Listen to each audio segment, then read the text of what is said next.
250 missiles nucléaires lancés par la Russie ou encore Hawaï atomisé en 2018, ces 5 événements vont vous faire flipper. Je ne pensais pas que c'était possible. Bonjour les tortues et bienvenue dans cette nouvelle vidéo de Top Tortue. Comme toujours, n'oubliez pas de mettre un pouce vers le haut, de commenter et de partager cette vidéo. Ça aide la chaîne à se faire connaître. N'oubliez pas également de vous abonner et de cliquer sur la cloche pour être prévenu lorsque je sors une nouvelle vidéo. C'est parti pour notre top 5 des fois où l'humanité a failli disparaître. Le troisième va vous bluffer. 5. L'alerte DEFCON 2. L'alerte DEFCON 2 est le niveau d'alerte le plus élevé jamais atteint par les forces armées des États-Unis. Ce niveau d'alerte inédit est passé au vu de l'état des relations entre l'URSS et les États-Unis lors de l'année 1962.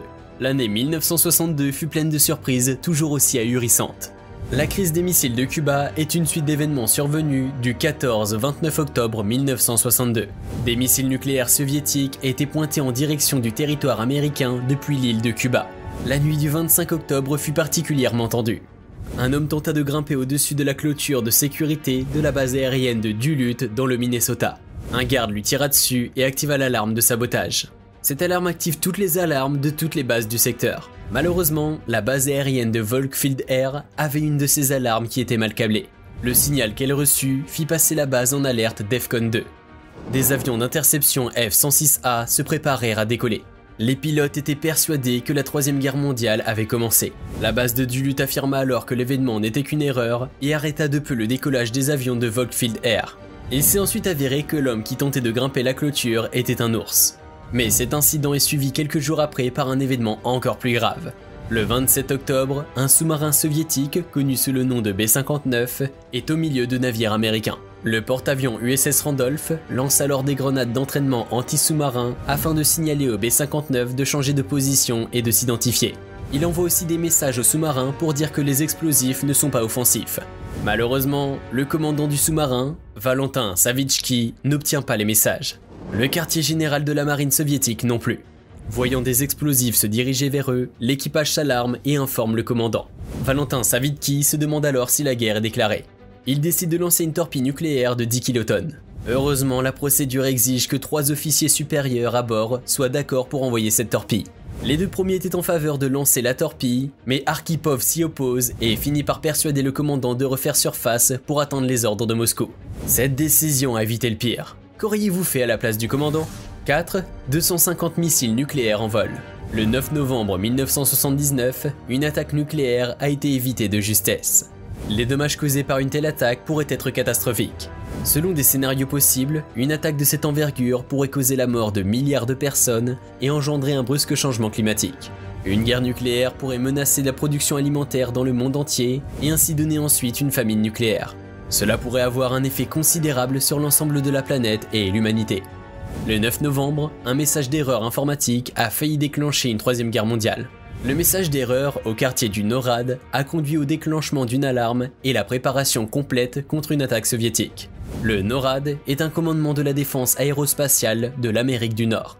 Ils ont prévenu le conseiller de la sécurité nationale que l'Union soviétique avait lancé 250 missiles balistiques vers les États-Unis.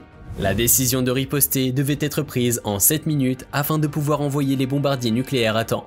Dans les 2 dernières minutes, le système de satellite et de radar a pu confirmer que l'attaque n'était qu'une fausse alerte. Il s'avérait qu'un technicien avait inséré par erreur une cassette contenant un scénario d'entraînement dans un des ordinateurs. Cet incident frôla la catastrophe et le conseiller Schulman au département d'État déclara « Les fausses alarmes de ce type ne sont pas rares. Il y a une complaisance sur la façon dont elles sont traitées qui me dérange. » En effet, dans le mois suivant l'accident, 3 fausses alarmes supplémentaires ont été lancées. 2 de ces alarmes ont été causées par du matériel informatique défectueux. Depuis, plusieurs facteurs de prévention ont été étudiés, même à une échelle internationale. Au niveau national, l'efficacité des communications du gouvernement ainsi que de nouveaux protocoles ont été établis. Des règles encadrent les prises de décision et font face à toutes sortes de scénarios possibles. Les conséquences étant irréversibles et destructrices, les personnes à responsabilité sont extrêmement suivies et hautement formées. Ce qui me rassure pas mal, car des fausses alarmes, c'est marrant que quand c'est l'alarme incendie au lycée pendant le bac blanc. 3. L'homme qui sauva le monde. En septembre 1983, une crise sans précédent a failli voir le jour. Stanislas Petrov était de garde sur la base d'alerte stratégique de la force de défense antiaérienne soviétique Serpukhov 15. Alors qu'il s'apprêtait à faire le tour de la base, il reçoit une alerte sur son moniteur lui indiquant une terrible nouvelle. Cette alerte lui était envoyée par le système informatique de la base militaire russe. 5 missiles balistiques venaient d'être envoyés depuis une base aux États-Unis. Ces missiles étaient des missiles intercontinentaux Minuteman III envoyés depuis le Malmstorm Air Force Base, ce qui constitue une menace terrible pour les Russes. Petrov n'avait que quelques minutes pour prendre sa décision afin de pouvoir riposter. Il avait toutes les cartes en main pour envoyer son rapport et lancer la Troisième Guerre mondiale. De plus, le système antimissile soviétique affirmait la présence des missiles et leur direction vers la Russie. C'est par miracle qu'il désobéit au protocole et informe ses supérieurs d'une fausse alerte. D'après lui, les États-Unis ne pouvaient pas attaquer de cette façon. S'ils voulaient vraiment lancer une attaque nucléaire, ils auraient envoyé toute la puissance de leur arsenal nucléaire. Aucune riposte n'est donc lancée et ils attendirent le verdict en sueur. Quelques minutes après, aucune nouvelle. Il n'y avait pas eu de frappe. Le lieutenant s'effondra dans son lit suite à cet événement. À son retour, l'ensemble de la base d'alerte le fêtait en héros. Il fut décoré pour mérite rendu à la patrie au sein des forces armées. L'erreur était technique. Les satellites soviétiques avaient mal interprété des informations. Les nuages reflétaient les rayons du soleil, faisant croire aux satellites qu'ils dégageaient de l'énergie comme un décollage de missiles. Me dire qu'ils ont failli tous mourir à cause des nuages et d'une décision d'une personne, ça me fait flipper, pas vous? 2. Les exercices Ablarcher 83. Cet exercice voit le jour en novembre 1983. Entre le 7 et le 11 novembre 1983, l'OTAN procède à un exercice militaire extrêmement réaliste. L'exercice Ablarcher 83 avait pour but de mettre en œuvre de nouvelles procédures de tir nucléaire impliquant plusieurs milliers de soldats. Un document déclassifié en 2015 indique l'importance de l'exercice et la crise évitée de justesse. Ce document est un compte-rendu écrit par le Conseil du renseignement étranger de la Maison-Blanche. Le réalisme de l'exercice selon le document fut tel que les soviétiques menaient des actions militaires et de renseignement qui n'avaient jusqu'ici été observées que durant de réelles crises. En effet, les soviétiques avaient lancé une procédure impliquant 36 vols de renseignement. Des armes nucléaires étaient transportées dans des sites de lancement et les dirigeants étaient prêts à riposter. Ils pensaient que les exercices étaient en réalité un camouflage et que les USA préparaient une véritable attaque en même temps. Leonard Perutz a permis de stopper cette folie. Étant un agent du renseignement militaire américain, il aurait dû transmettre l'information des mouvements soviétiques. Cela aurait engendré un niveau d'alerte à l'échelle européenne. À ce moment-là, les soviétiques auraient pensé que cet exercice était réellement un camouflage et auraient pu attaquer en premier. Cette situation fut extrêmement tendue, à tel point que Leonard Perutz en a écrit une lettre avant sa retraite. Il informe à quel point une guerre nucléaire se joue sur pas grand-chose. La Maison-Blanche fut informée de la lettre et le président ordonna la mise au point de procédures plus strictes et professionnelles. Ainsi, un accident de ce type ne pourra plus avoir lieu et cela évitera une erreur aussi dangereuse. 1. Donald Trump et Kim Jong-un. Cet événement a eu lieu le 13 janvier 2018. Un message d'alerte s'est affiché sur des téléphones à Hawaï. À 8 h du matin, le message disait « Menace de missiles balistiques sur Hawaï. Mettez-vous immédiatement à l'abri, ce n'est pas un exercice. » C'est affiché en capital sur les téléphones des habitants de l'île. De plus, le contexte était propice à une attaque. À ce moment-là, Donald Trump et Kim Jong-un se livraient bataille par médias interposés.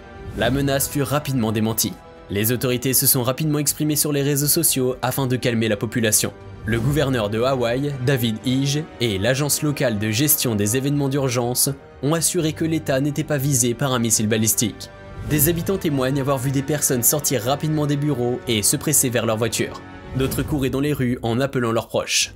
L'incident fut terrible car les réseaux sociaux étaient bombardés de messages et de captures d'écran du message d'alerte. Ce fut une vraie panique pendant quelques minutes, le temps que le gouvernement affirme qu'il s'agissait d'une erreur. L'incident n'était autre qu'une erreur humaine. Selon des sources, un fonctionnaire a cru qu'il s'agissait d'une attaque et avait transmis le message. Le système Ambre, utilisé aux États-Unis et qui dépend du ministère de la Justice, avait affiché plusieurs messages mais fut critiqué par son manque de fiabilité. Depuis l'incident, des dispositifs ont été établis afin de professionnaliser le service et éviter toute erreur future. Ce système fut adapté en France afin de faire face à une possible attaque. Le système d'alerte et d'information aux populations a été mis en place et a même fait un test le 13 décembre 2017 afin d'étudier sa capacité. Certaines personnes prennent une décision qui nous sauve de la Troisième Guerre mondiale. Vous aussi, vous pouvez choisir de vous abonner et de partager la vidéo. Ça sauvera plein de tortues autour de la planète. J'espère que cette vidéo vous a plu et que vous avez appris beaucoup de choses intéressantes. Nous sommes à présent à la fin de notre top 5 des fois où l'humanité a failli disparaître. Si vous avez aimé la vidéo, n'hésitez pas à liker et laisser un commentaire. À bientôt.